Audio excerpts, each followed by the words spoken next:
We've got robots in our vineyard right now, and we're working with Cornell, and they are working on developing autonomous robots that drive through your vineyard and will tell you how many tons per acre you have, any virus do you have, the exact location of that virused vine. We're about to get in a whole new world in the next year or two with autonomous tractors, autonomous scanning. I can never have enough data when we're making decisions. I love data. At the end of the day, it's not what drives the decision, but it's what helps maybe shepherd you into the right where you want to be, if you will. So I'm excited to see what, all of the autonomous and AI things can help within the vineyard. At the end of the day, though, those things aren't going to tell you flavor. And I really think, there's a lot of winemaking that will never be replaced by pure palate, taste, and instinct and gut and experience. And that's one of the things that makes this so fun is like we rely heavily on technology and winemaking, but at the end of the day, the most important decisions are made with your palate.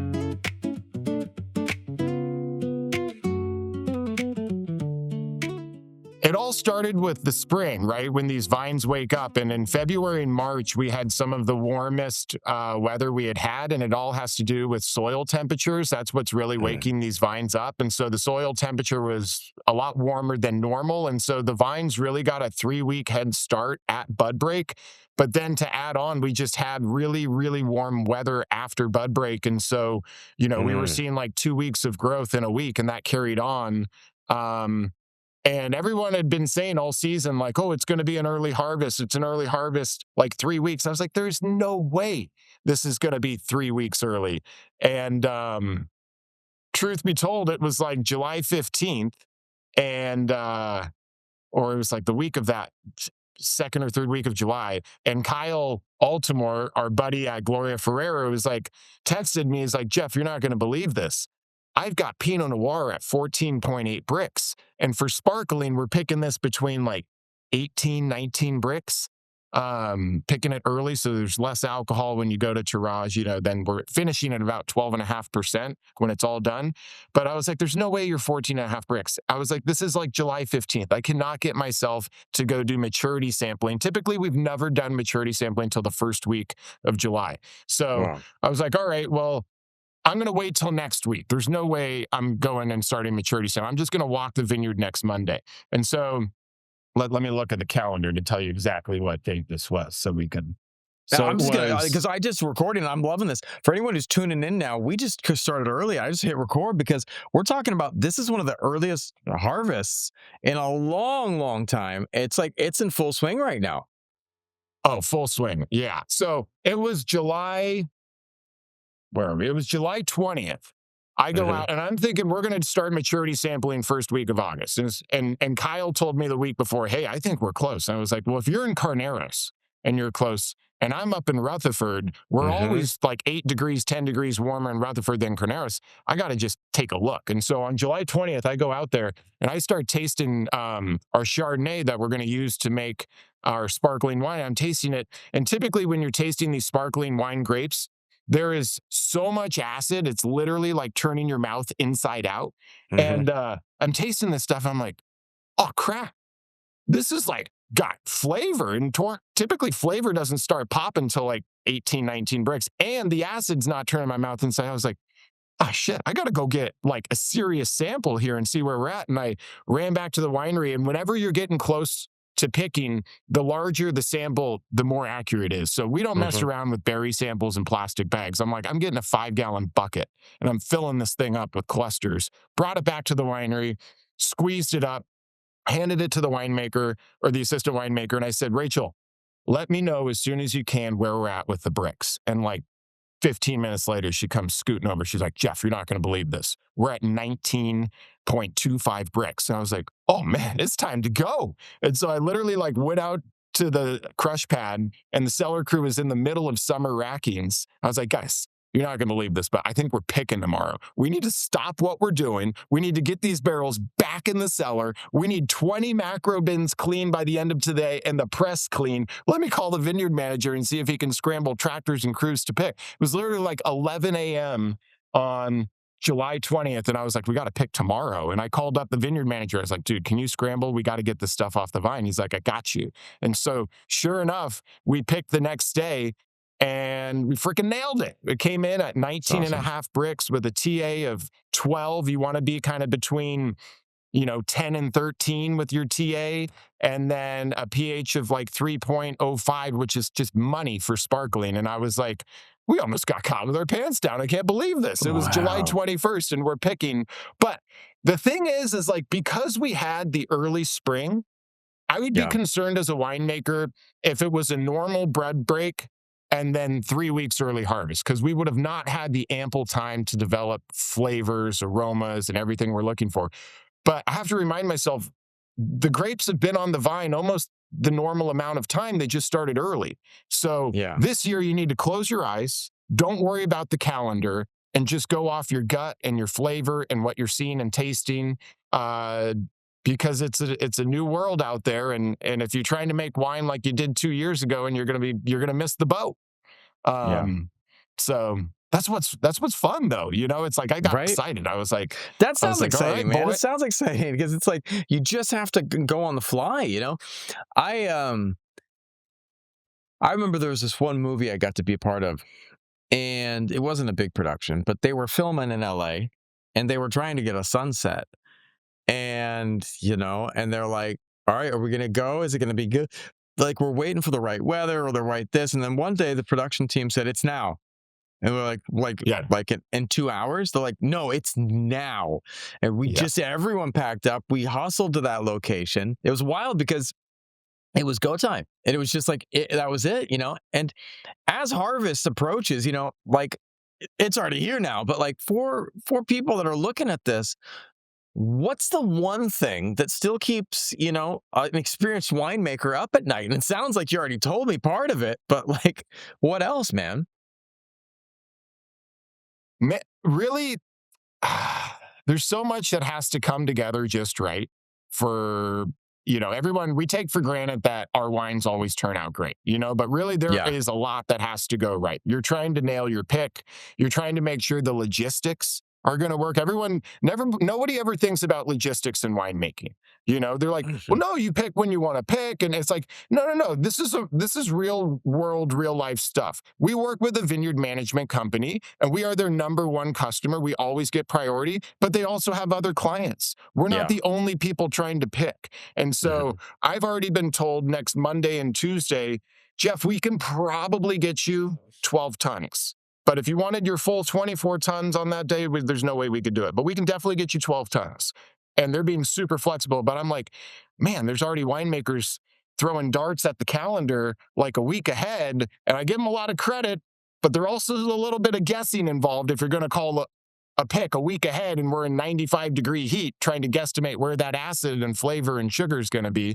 And so probably one of the things that I get the most nervous about is sometimes logistics. Like, are we going to be able to get the fruit exactly when we want it? Am I going to be able to, some of our Sauvignon Blanc ferments off-site. We were going to ferment typically 25 to 30,000 gallons of Sauvignon Blanc for our estate Sauvignon Blanc. We've only got 25,000 to 30,000 gallons of tank space here at Round Pond. If we fermented that all out here at Round Pond, we'd have nowhere to put our red wine or our red grapes. And so what we do is it's a really cool way we make this Sauvignon Blanc is all of the fruit comes to the winery within minutes after it's picked, goes directly into the press. So we have total control over the most crucial phase of the extraction of the pressing process. And then 2 days later after settling, we put it in a tanker truck, add our magic yeast and our special nutrients, and then it ships down where it will be bottled. So it never has to move after it's bottled. But we're moving 30,000 gallons of juice. You need like 5 tanker trucks to do that. It's harvest. It is the busiest time of year to book a tanker truck. I can't call on a Tuesday and say I need a tanker on a Thursday. And so the logistics is probably the thing that I get the most keeps me up the most at night. Am I going to be able to get the tanker truck that I need when I need it? Can things happen exactly at the right time? Um, so today my team is out in the vineyard right now. They're pulling about 10 white grape samples with the hopes that last time we looked on Monday, we're going to look today with the hopes that we can forecast and throw some darts at the calendar so we can get on a picking schedule for next week. Cause we've got Sauvignon Blanc at like 22, 23 bricks. And on a normal year, that's go time. But this year, Mhm. because it's a little different, the acid is really high. And so we're waiting for that acid to drop down and the flavor to come up a little bit before we go. But we are so close to being ready, and the weather is warm. And so when the weather is warm, your pick window is tighter. And Wow. if that doesn't get you excited, I don't know what will. Man, yeah, it's awesome because it's like you prep for it, you've got everything in place, and then when it's go time, and I love Yeah. that, I I got to work early on in my career with some UFC fighters. And, I did media for them and content for them. And they would plan and prepare. And then there was one day and they get the call. It's time to get in the ring. And they'd just be like, you got to go when you got to go. Yeah. And it's interesting too, because I mean, I know there's a lot of technology, but like you said, you got to let go of some of the extra thought and then just, trust your gut, trust everything. But like, has technology made this easier to kind of figure out the right window? Or, do people Well, still have I'll to tell learn to you, trust their intuition? the most room for improvement is these darn forecasters, man. We need the Really? weather guys to just, how many jobs in the world can you just be right 20, whatever, 75% of the time, you're right. 25, the weather changed. And it's like, we live and die by the weather reports right now as we are trying to predict how acid will drop and how sugar will accumulate. I'm looking 7, 10 days out multiple times a day. Yeah. So from a technology standpoint, man, I wish the weather guys could use the AI a little bit. And I know they are, but you know what I mean? That is the one thing that I wish we could dial in a little bit more.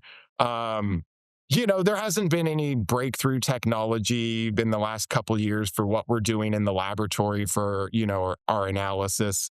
Uh, yeah, I don't know. I don't think there's any late breaking technology right now that's drastically changing. With that said, we've got robots in our vineyard right now, and we're working with Cornell, and they are working on developing autonomous robots that drive through your vineyard and will tell you how many tons per acre you have, any virus do you have, the exact location of that virus vine. And so here I am saying, no, there's not much technology breakthrough. And on the flip side, I'm like, we're about to get in a whole new world in the next year or two with autonomous tractors, autonomous scanning, and uh, data is, I can never have enough data when we're making decisions. I love data. At the end of the day, it's not what drives the decision, but it's what helps maybe shepherd you into the right where you want to be, if you will.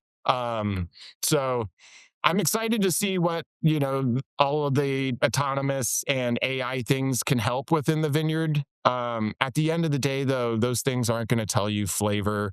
And I really think, there's a lot of winemaking that will never be replaced by pure palate, taste, and instinct and gut and experience. And that's Right. one of the things that makes this so fun is like we rely heavily on technology and winemaking, but at the end of the day, the most important decisions are made with your palate. Right. Right. It's interesting too when people talking about autonomous robots going through the vineyard. I just can't think of anything but Wall-E, where she's like, scanning plants. Yeah. It's got a good one. Takes off. It's kind of rad though. I mean, that's pretty cool that we're moving into the wall. We are moving to the Wall-E territory with everyone sitting at those damn chairs at the same time too. But it is what it is. I want to ask you this one too because I'm fascinated so much by harvest and like the human side. I'm just sitting here tonight. I just was sitting there looking for different cameras as I'm getting ready to come back because I want to tell the stories and I want to have the right gear that can tell the right stories. And it's like I think that one of the dangers too is I've got great gear. And like what you had said with there is this idea that if you have more stuff, you can make things better. But at the end of the day, it's the basics. You gotta keep the basics. You gotta go in and, like Yeah. I was thinking about, like, I don't need something more fancy. If I get anything, it's more simple. Something that I can just pull out, be right there, be close, and, get like, "Hey, what do you got?" Like, not like, I don't wanna have some big clunky thing that I'm running through vineyards with. Like, "Hold on, guys, I'm trying to catch up." You know? It's just something small and simple because at the end of the day, you know, we're creating something, and that creating something is there's so much instinct. There's so much of the just being there and being present in the process, and showing up for whatever happens. Yeah. And that's in winemaking, every year is a new canvas. It's an Right. opportunity to be like, this worked amazing last year. What can we do different this year? So prime example is, on July 21st, we picked our Chardonnay for sparkling wine. Historically, we've always fermented this in a tank and it's turned out amazing. And typically we do 2 tank ferments, maybe a couple different yeast. And this year we're like, no, no, no, let's dial this up. Let's barrel ferment half of this and that's tank ferment half of this. Let's use 2 different types of yeast, and then when we're done, when we're done with primary, we're gonna stir the lees on the barrel fermentation, and we're really gonna see what added texture, flavor, richness we can get from this barrel ferment, and then age on those lees a little bit. And we haven't done this before for us for our sparkling wine. We barrel ferment Sauvignon Blanc, and we've done that with Chardonnay, but this is something new for us this year, and I'm super excited. The fermentation's down to like 1 brick. So it's like, 95% done and smelling amazing. And I'm just like, oh, I cannot wait in 2.5 years when this sparkling wine disgorges to see what we get. Um, yeah, every year is like you get a brand new canvas and you've had success and you're like, I can't wait to work on this over here. Right. I love that it's every year is different.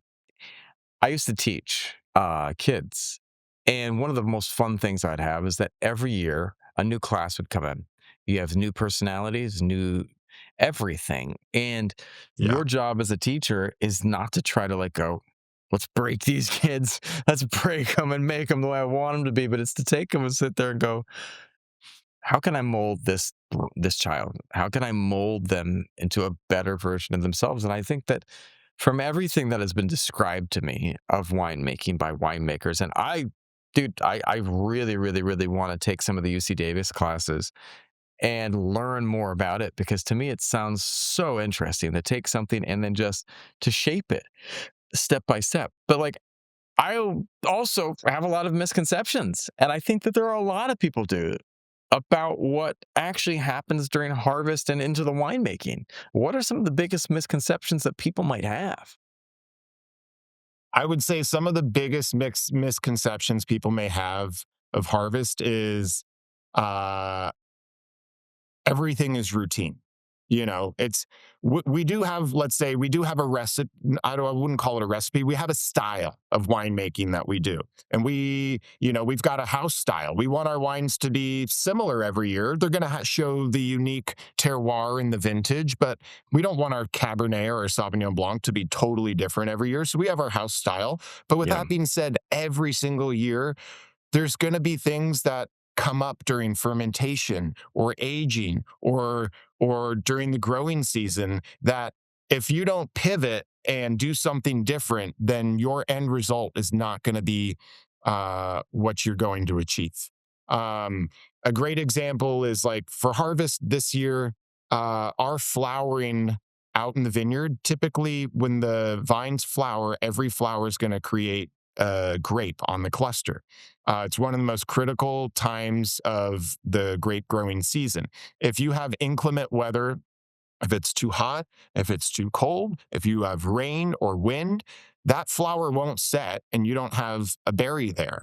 And typically, you want a compact flowering period because then your crop will be more uniform. We had almost a 3 week to 1 month flowering period within certain blocks. And so there is the most variation that we've seen in years out in the vineyard, where you've got a cluster that's 2, 3 weeks ahead of another cluster, which is not what we want from a winemaking standpoint. We want uniformity. And so, like this year, I was like, okay, I think this year during veraison, when the red grapes are turning from green to red, the most critical thing is going to be to go into the vineyard and drop the fruit that's behind. There's certain years that you may not even have to do a green, what we call that a green drop. You may not even have to do a green drop because everything is so uniform. This year, we went through every single block and did a green drop to ensure we're getting the clusters that are 2, 3 weeks behind that, aren't going to have the same flavor, acid, or sugar that we're looking for out of there. And it's a I kind of saw that during the flowering period. We brainstormed with the vineyard management team. Hey guys, this is not a normal growing season. What are we going to do differently to make sure that we're getting the quality of fruit that we want? Because I preach, like, wines are made in the vineyard and brought to life in the cellar. I really believe that, and you can't extract flavor that's not already there. And so I really believe the best winemakers are almost more farm focused than anything else. And being that Round Pond's a 450-acre estate and we're not purchasing fruit, we've got total control over the vineyard. That's where we're going to win, is what we're doing in the vineyard. So I think from a harvest standpoint, some of the challenges that people may not realize is, like,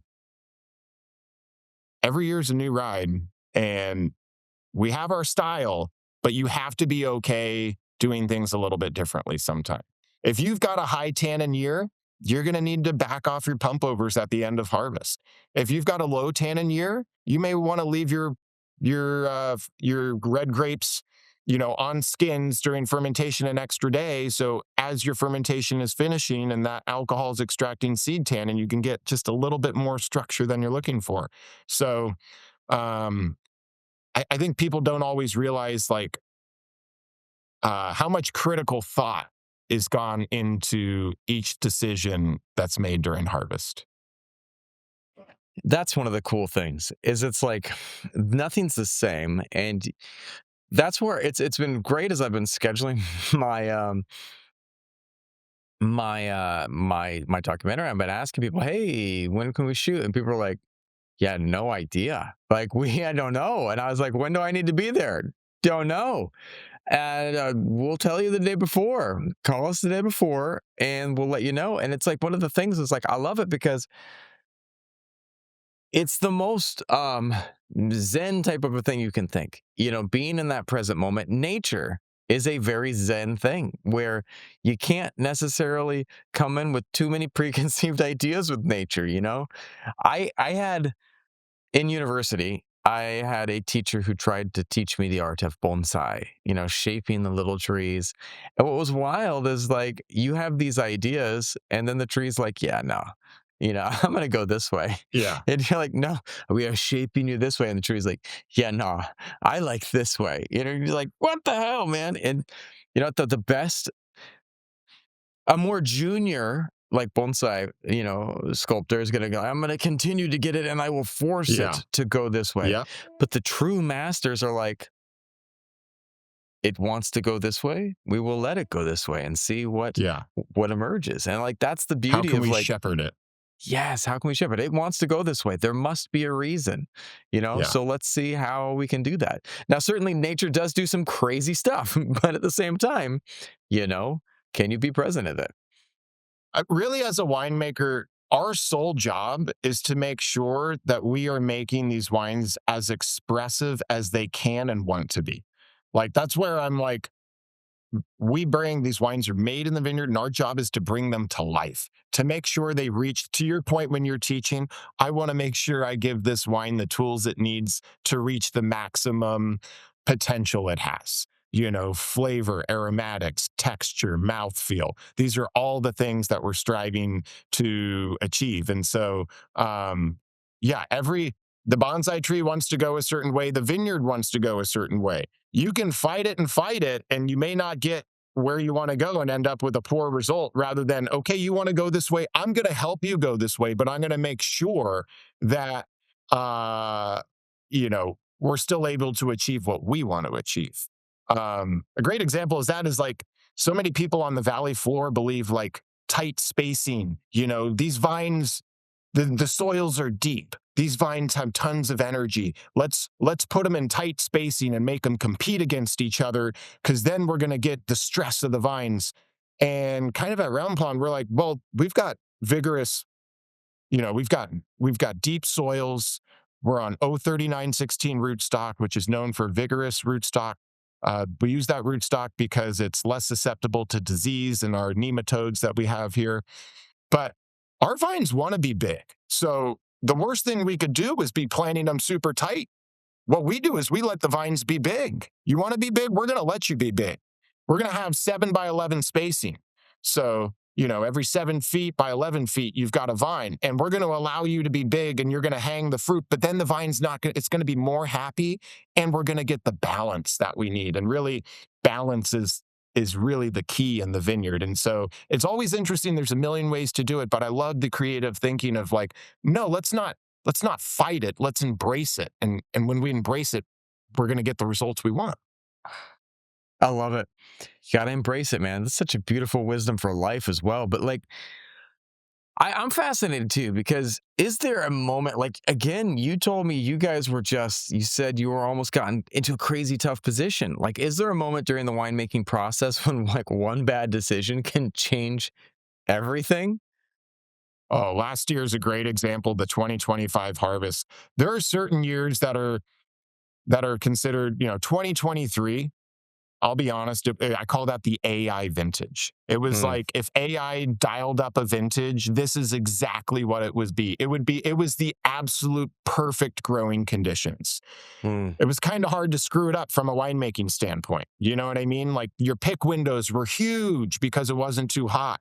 And the vines just had such an easy growing season. The flavors had tons of time to develop. They just were beautiful, beautiful wines. Karen McNeil, the writer of the Wine Bible, said the 2023 vintage may be one of the best vintages in the modern day history in the Napa Valley. So that was like, you can't screw it up. I mean, you can, but it was a lot easier. 2025, man, that was one of the most challenging growing seasons ever. And it could be, some people would call that's a winemaker's vintage. The decisions that the winemaker made had huge implications on the quality that you ended up with. It was a really, really cool year. And then we had like 3 rain events early on. mm, And, it was like in the vineyard, often Cabernet is somewhat, resistant to rain in terms of mold and rot, but it can only handle so much. And so, we let things kind of ride through the first and second rain, and then things were ripe. And then we saw a big rain event coming. We were going to get like an inch and a half. You might not even be able to get the tractors back in the vineyard for a few days. And this was like, middle of October. And I was like, you know what? These vines are going to these grapes are going to fall apart after another rain. We're going. We're picking all of our last good stuff. And then I talked to other winemakers. They're like, no, no, no. We're letting it ride. We've made it through 2 events. We're going to make it through one more. I'm not worried about it. mhm, And we did do one pick post rain just to see what happened, and it was slip skin, meaning the mold had gotten established and it had started to affect the grapes in a way that the skins no longer wanted to stay around the pulp. And there are going to be some people who make some good wines post the third rain on 2025, but there's going to be more people who are like, shit, I wish I would have picked before that rain. And so, like, those are kind of some of the things where, it's like, you might get it right, you might not get it right. We did leave one pick out because we wanted to learn and we wanted to see what's going to happen. But I'm not going to lie, as soon as that fruit dumped out of the macro bin, I was like, we're done. And the reason I knew we were done was you had red juice coming out of a macro bin, and you shouldn't have any color or juice coming out of the macro bin. And the fruit was so fragile. The second, it was already like extracting in the macro bin. And so by the time the fruit is going into the tank, you don't have any whole berries. We always want whole berries. Uh, it's called carbonic maceration when you can have a berry ferment without it being broken. You're able to get this incredible flavor, texture that you can't get without whole berries. And so, probably, you know, 30%, 20% of our grapes, red grapes in the fermenter are whole berries. With this post rain, zero were whole berries because the berries were so soft. And so, I feel like that's kind of a great example of, the winemaking decision would have huge implications as to what are you going to do about this third rain that's coming? That's huge, man. And it's like, it's not like it's a cheap mistake, winemaking is like, it's a lot of money, and, Yeah. the pressure there though, but, I think it's the joy when it turns out right is immense, and after more than 2 decades, um, in Napa wineries, what still makes wine special for you? And what still makes things like harvest special for you, you know? If you're in production or you're a winemaker and you're dreading harvest, you're in the wrong business. Harvest is the playoffs. And if you're not excited about the playoffs, then you're playing the wrong sport. And so every year I get so excited at harvest because it's an opportunity to try to make your best wine possible. Every year it's an opportunity to make your best wine possible. And we're doing tons of fun stuff. Whether we're co-fermenting Sangiovese with Cabernet for a super Tuscan, or, we are trying something new with our Merlot and going to do different picks out of the same block to see how can we really push the envelope with flavor. I think, like, that is what gets me really excited every single harvest, is being like, man, we are going to do a better job than we did last year. And I can't wait to see the flavors that we can't try to pull. Or, you know what? We're trying this brand new yeast. I've had a friend tell me it's his favorite. I've never worked with it. I cannot wait to see what this is going to bring to this blend or to this wine. And so, really, it's like a chef. He's like, I've got the king or the queen coming in, and I get to cook for him, and I am gonna just freaking knock this out of the park and try to really show people all the amazing things we can do with this food or with this fruit. And so that's what gets me super excited. Every harvest is just like, uh, it's your blank canvas. Then you just get to go and try to make your new Picasso. Um, and Yeah. I love the blank canvas analogy, man. You have the ability to shape something, to craft something, and to Yeah. put something into play. And, every single day that you're creating something new it's magical in ways, it's magical to be able to sit there and go, my daughter, I've been getting her into, she took art classes for a long time, right? Um, which has been very cool and very fun to do. But one of the things that was special for me in this process was the ability to help her see and envision something. So she was painting, and then finally we were like, well, let's do something different. Let's have a coach work with you, and work with you on taking something. She loves clothes. She's just like her mom.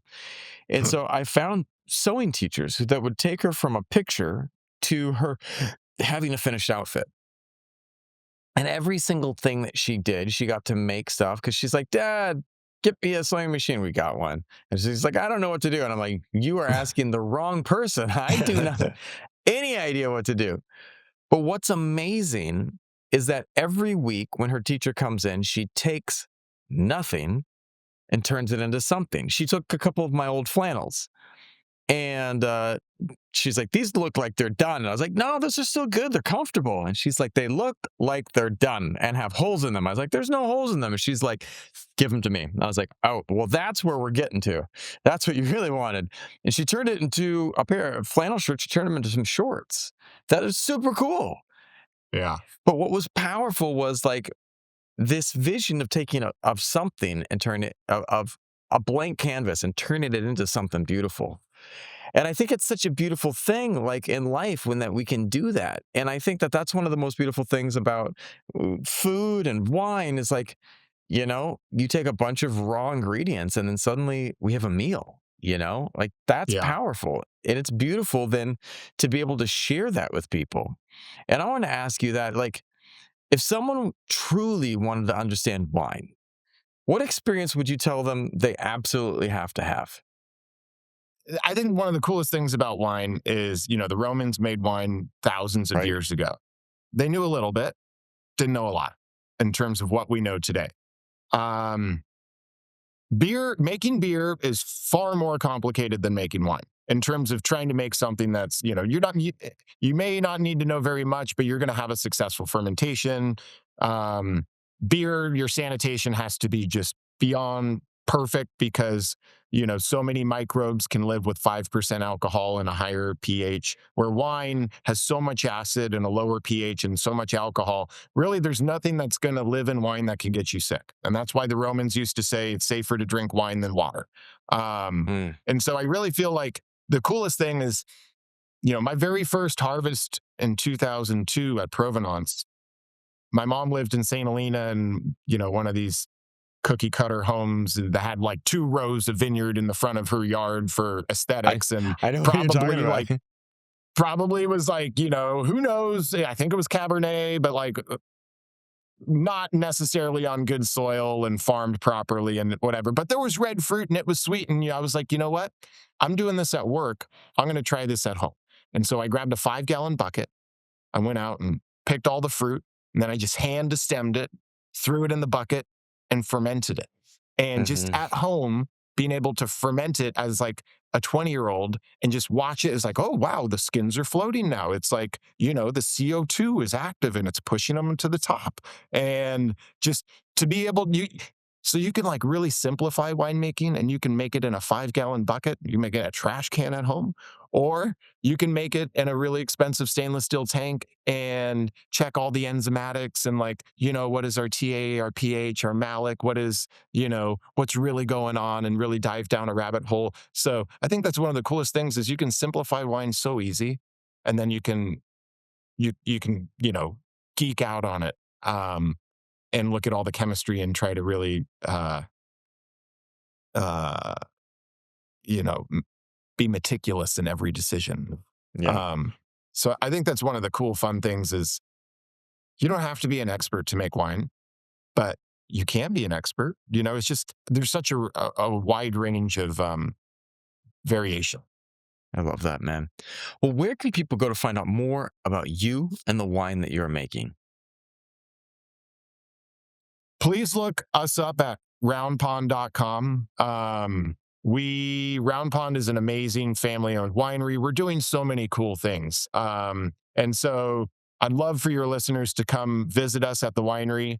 If you've heard me on this podcast and you come to the winery, please tell your host, hey, I heard Jeff and Barrels and Roots and I'm a fan. Whenever I have time, I love connecting with consumers and the public upstairs. It's really fun to make wine. It's way more fun to talk about it and That's chop awesome. shop. And so please have your listeners come visit us. And then anyone who's got questions or want to chat, I'm on LinkedIn. Shoot me a message, Jeffrey Plant. And yeah, I'm an open book. Anyone who's got questions, if there's other winemakers out there who are like, man, I'm in a pickle. What would Jeff do? Shoot me a message. We're in this together. And I really feel like, collaborating in the wine industry is one of the most fun things in the world. We're all in it together, and we're all just trying to help each other make the best wine possible. So